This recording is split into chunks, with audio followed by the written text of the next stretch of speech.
In this video, we look at one of my favorite watches, the Vacheron Constantin Historiques American 1921. A watch that is no doubt polarizing in its design, but is undoubtedly unique. And when you look at the overall history of this watch, I think you can come to appreciate it even further.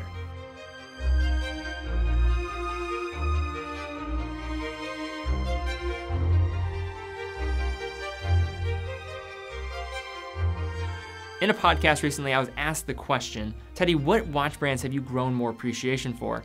And one of the first to come to mind was Vacheron Constantin, a brand that has been in constant production since 1755, a point that is probably best put into context when considering the fact that the country that I'm living in declared its independence in 1776. And earlier this year when I was visiting their manufacturer, and link down below if you've not seen my visit to Vacheron Constantin, I quickly recognized that Vacheron puts a lot of effort in preserving their history through a maintained restoration process, looking at their archive in more in depth, and handling many of the models within their Historiques collection. And despite having many interests from different models from the entire catalog of the brand, the one model that stood out, or maybe just made the most impression, is the American 1921.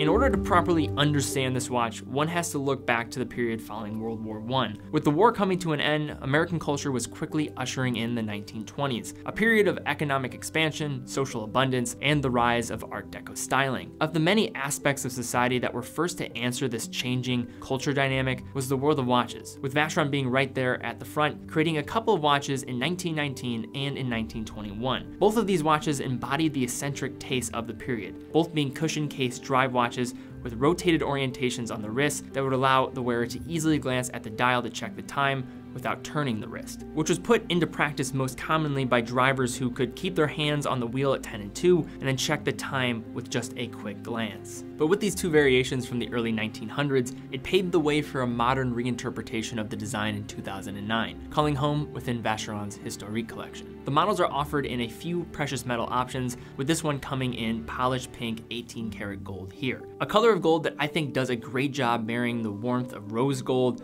and the boldness of yellow gold in a more versatile package. And this model here has been worn well by its owner, so don't mind the scratching. The watch has the dimensions of 40mm by 45.98mm when factoring in the lugs here, with a thickness just shy of 8.1mm. One eye-catching element apart from the dial design and position of the crown is the watch's combination of a cushion, rounded style case that manages to take a snapshot of this transition from pocket watch to wristwatch in a contemporary package. Yet it needs to be stated, despite its rounded case style, it's still a very thin watch, a concept that is rarely combined with more cushion style cases, which in turn leads to an unmatched feel on the wrist, making it hard for me to compare this watch directly with any other watch that I have worn. The 1921 wears compact given its size, but maintains a modern presence that will allow it to wear on nearly any man's wrist, probably some women's wrist, also when you're factoring in the smaller case options available, while getting stares from across the room for all the right reasons. It also comes paired with a brownish alligator strap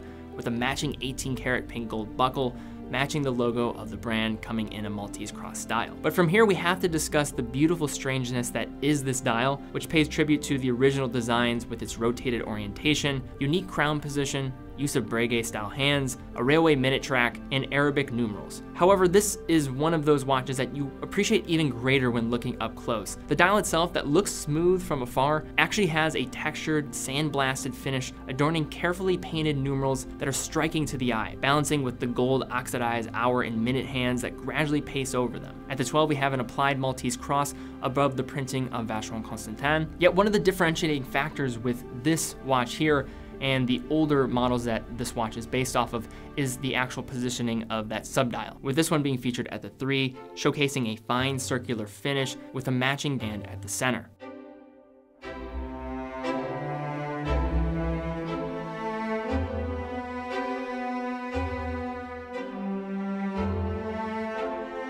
So when you flip this watch over, you're greeted with an open case back showcasing the manual caliber 4400 AS. And when I was visiting Vacheron, I was able to go through the specific workshop where they are constructing these movements and regulating them. Again, link down in the description below if you've not seen my tour. But this is a variant of the 4400 that enables the movement of an added sub-second hand. It's a manual wound caliber, operating at 4 Hz, 28,800 vibrations per hour, and having a power reserve of 65 hours. The movement was introduced back in 2009 with the launch of the Historique American 1921, and is right there as being perhaps the best representation of the standard manual caliber from the brand. And in this particular case, the movement is rotated 45 degrees within the case to execute that sub-second located at the 3 o'clock on the dial. The movement and how it's finished plays with the light beautifully, featuring Geneva stripes, polishing on the side of the bridges, a tasteful display of jewels, and perlage finishing that can be seen peeking through when looking at the balance wheel. Overall, a caliber that will bring a lot of added fun for the wearer if they do ever, in some crazy situation, get tired of looking at the dial.